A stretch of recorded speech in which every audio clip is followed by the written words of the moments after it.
We're so thrilled to have you. Wow, this crowd is amazing. We keep them here for when we shoot. Lock up the door. No.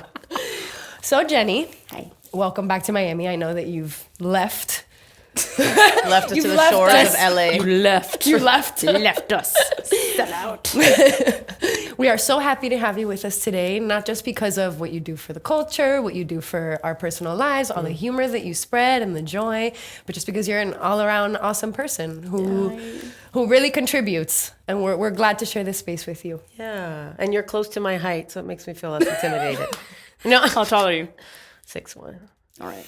5'2". I'm 5'1". Okay. Oh, God. So you're like a little taller, but then now with the docs, Yeah. She's a little taller. you're like 5'3". That's fine. I also want to say that the love that you have for your grandparents and like our culture is something that we talk about often, is not seen when you leave Miami or when you leave Latin communities. And that's really cool and really important. And I did the same thing with my grandma, que en paz descanse. She was a rapper. I don't know if you ever saw her. Abuela. Yeah. But I miss her all the time. And you doing what you do keeps them alive for so many people. So I thank you so much. thank you for that. For That real. is precisely what I set out to do. So it's nice when people tell me that. Yeah, you achieved your goal for sure. Thank you so much. Did your abuela inspire this character, this abuela character that, I mean, you have so many characters. Yeah. In my videos, there's like 8 set characters that I play, but then now I'm part of a UCB team that is called Betty, after Betty White. And so it's just a way for me to keep developing new characters. So that's what I've been doing this year. And what's UCB? Upright Citizens Brigade. So it's one of the more popular like improv comedy schools and venues. And there's one in New York and then also in LA. I was about to ask because I know that I'm sure like I've heard you talk about the groundlings and things like that, and really interested from the, Miami girl, gone to LA, right?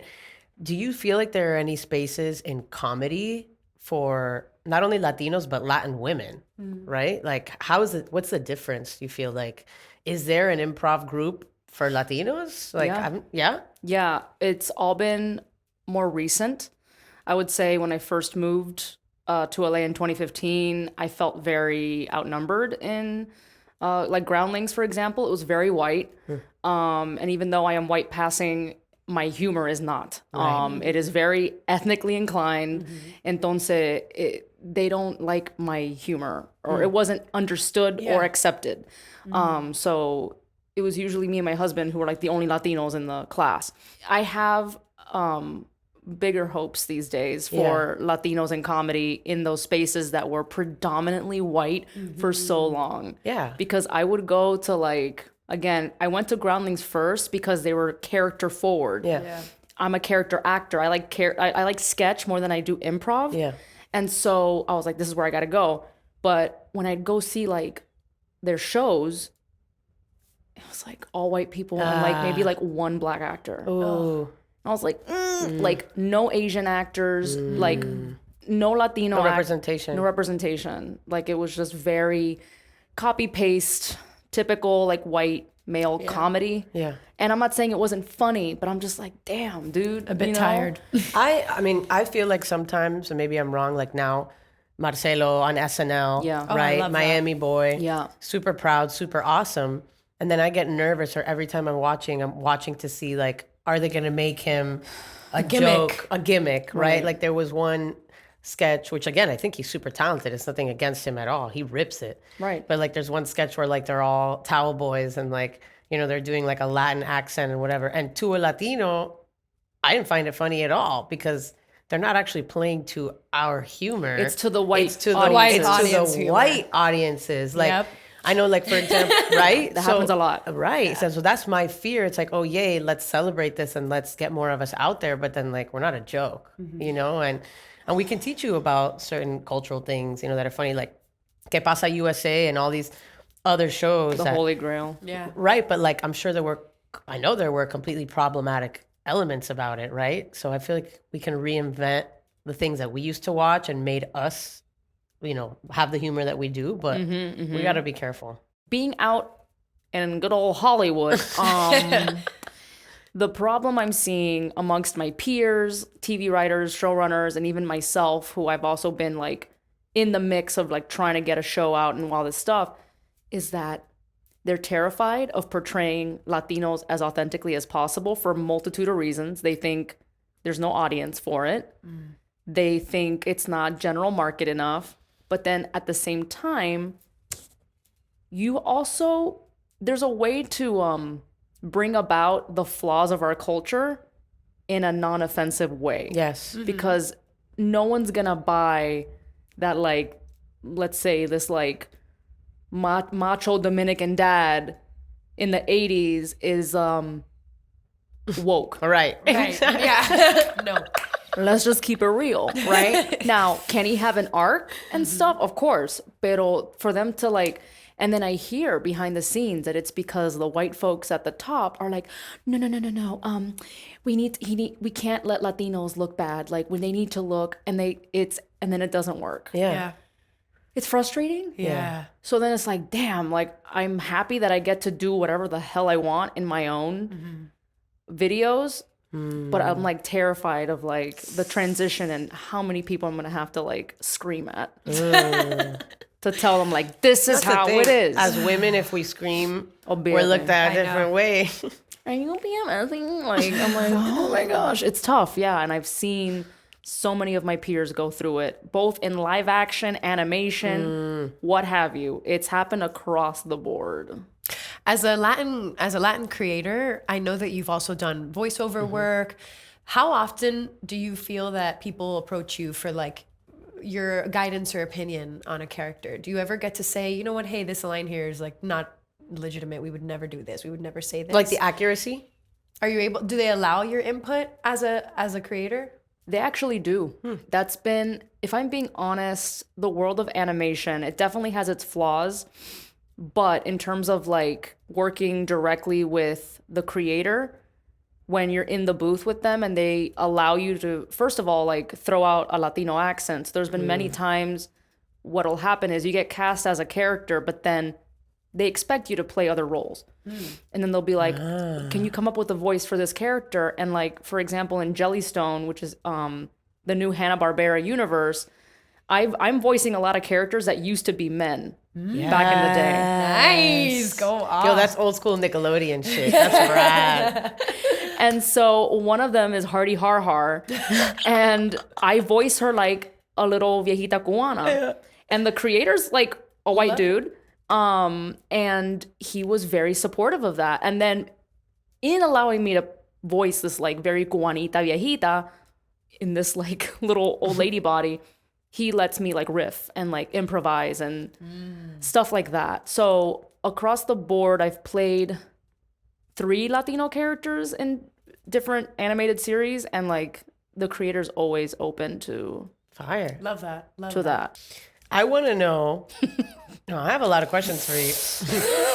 No, Let me get that. okay. Miami is a very unique place, right? And yeah. I feel like you really are a Miami girl. You said you've been in LA 9 years now? Almost 9 years. Almost 9 years. Since you've left Miami, what has been the biggest change you've seen? A ver, the weather. Girl, the planet's on fire. The weather's shit everywhere. I mean, I love that out of all the comimeteria in Miami, she picked the weather. I'm like, the traffic, Okay. the people, I guess the because, price like- of eggs. Jesus Christ, the weather. okay, fine. Yes, the coladas there are very expensive. There are no authentic Miami pastelitos. I know. Let's just say that we have to improve Cuban cuisine on the West Coast. Yeah, like there's some good Cuban restaurants. Yeah. Pero not Cuban bakeries. And then, Was Pinecrest Bakery a thing when you were in Miami? yeah. You know they're 24 hours, right? Honey. 24-hour croqueta, colada, pastelito, lo que tú quieras. Is it true that Miami lately has had less and less of 24-hour open? Yes. Yes, after COVID. Okay, CVS, not 24 hours anymore. Walmart is not Walmart, 24 no. hours. No, Walmart's gone. Which, like, I loved you believe 24-hour Walmart. Because I used to think like, damn, like Miami had, because LA, everything closes mad early. Right. But now it seems like it's happening. all everywhere. changing. That's such bullshit. Space is still open though. No, not this one. The one in Wynwood. I was like, yes, sure.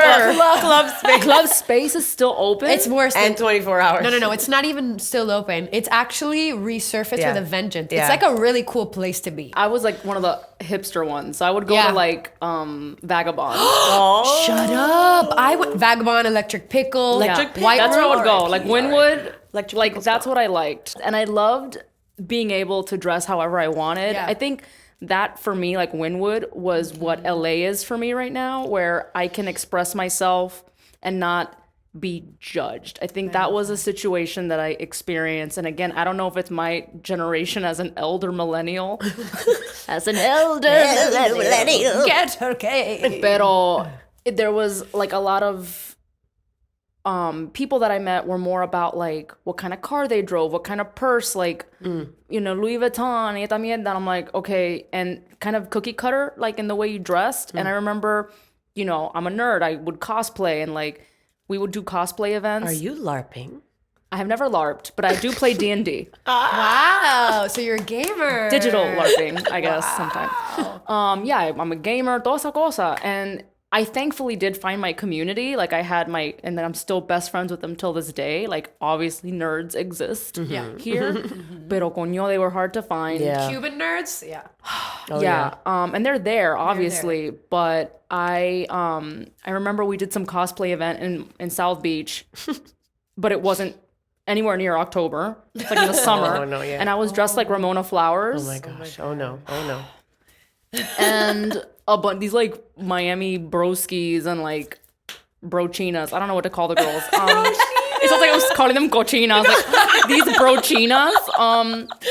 I love that. These brochas. Brochas. And they were like, it's not Halloween, bro. Oh my god. I was like, wow, what is this? Like, and I'm just like, yo, come on. But in LA, you can be goth, black lipstick, spike hair. You can be dressed like Bugs Bunny. No one gives a shit. Yeah. It's just like, and just especially even more so when you go up to like Portland and see like the West Coast is very much like let your weird hang out. Yeah. Who cares? Like you got tattoos, you're gay as fuck. No one cares. Because everybody's gay. Yeah. Right. And so it's just like You this heard it here lovely- first, ladies and gentlemen. Breaking news. Everyone's gay on the West Coast. We knew that. Everyone here's in a panic now. So yeah, so like I feel less judged over there for being who I am versus Miami. That's why I would go to the Wynwood scene back then, because I could go dressed however I wanted to like Vagabond. I didn't have to go with like Right. No. un vestido así and like stilettos and like it's not, I can't. Went to a place in LA. What's it called? Good Time. Good time at Davy Wayne's. Davy Wayne's. It's like you go through like a fridge and it's like a house stuck in the 70s Yes. and they only play 70s music. It's That fire. was cool. I like that. LA does have a lot of great venues. They also have a lot of great vegan food, Yes, which they do. is something that Miami's working on. I'm happy to say. Slowly. I'm vegan, yes. Cuban But, vegan. what was it like for you when you changed over to veganism? Did your family give you like the old Cuban kick in the butt like mine did? No, because my ¿Qué abuela vas a was comer? Pan con tomate. they think well, no, thank God, but that's what a lot of people think though. Yeah. Like Yeah. recently, the last time I was in Miami was earlier this year, and it was for some interview, and this guy's mom, Cuban mom, was there, and she was like, "Oh, you're vegan." And I'm like, yeah. She goes, "Oh, that's good." For a split second, my brain was like, wow, this is like rare. Rare, weird. And then she followed it with boring, but good. Oh my god. I was like, and I don't stay quiet. So I was like, no, honestly, there's like a lot of misconceptions about what we eat. Like, I don't even eat salad. Like, I hate salad. Like, de verdad. Like, they think we just eat like lechuga. I know. Literally, rabbit food. That's why they Like, call it. bro, please just Google something. Yeah. Just like Google a dish. Like, we eat real good. Yeah. My abuela had already passed by the time I was vegan. So She didn't get to. You got saved the scolding. she would have probably died in Yeah, I that was moment. gonna say. I'm like, you know, como gané. She would have freaked out. Like that would have been the end in that moment. No, I and she haven't starts crying. eaten No vas a meat comer mi comida. Oh my God. She would have not been able to like wrap her mind around that. Well, Abuelita's up there. We're vegan, but Sorry, bro. what can we say? Sorry, bro.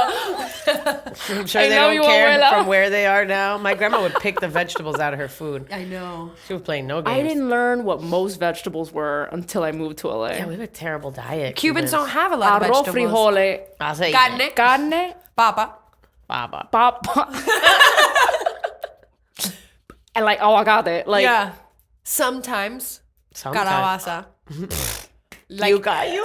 And yuca. Oh, yeah, We would yuca. have our root Our vegetables. root yeah, we have our root vegetables. Pero And constipation. butternut maíz, squash. maíz. Okay, like That's the, it. the most useless, Like useless vegetable. vegetable. Literally goes right through you. Literally trying. No. No. What else? No, Chicharo, split peas. But that's not a vegetable. That's a Yeah, legume. the legumes. We were all about the legume life, but and I thought it was normal to be constipated as a kid. Oh, Like no, I no, would no. not Oh, poop yeah. Oh, until yeah. every 3 days. Yep, me too. That I was me. think that all of Miami. Y mi culo no viaja. Still though. Yeah, no, My ass that's can't bad. travel. When I go on a trip, doesn't matter if I'm still You eating can't this. poop. I can't. No. We just No. went camping. It's Everybody in the camp would literally look at me and be like, I'm like, not yet. Sorry. Like waiting for me to poop. So bad. There has to Are be you a way around are it. you someone who's just more comfortable pooping at home? Is that Mi what it is? culo no viaja. Wow. Yeah. I So don't know. you- I got to get it a passport or You some leave shit. your butthole at home. You know, that was another thing that I experienced a lot in Miami, mostly from like the older generation, Yeah. was pena. Yes. totally. Everything was like, no te da pena. Yes, Y esto te da shame. pena. And don't say anything, porque la gente no, I you don't know. want people to know. And That's I was true. like, It's like the guilt. no, The bro. Cuban guilt. Who cares? Yeah, literally. Who Everyone's cares? fucked up. And if you care, then you're caring more than I do because I don't care. So why should I care Yeah. if you care? Launching.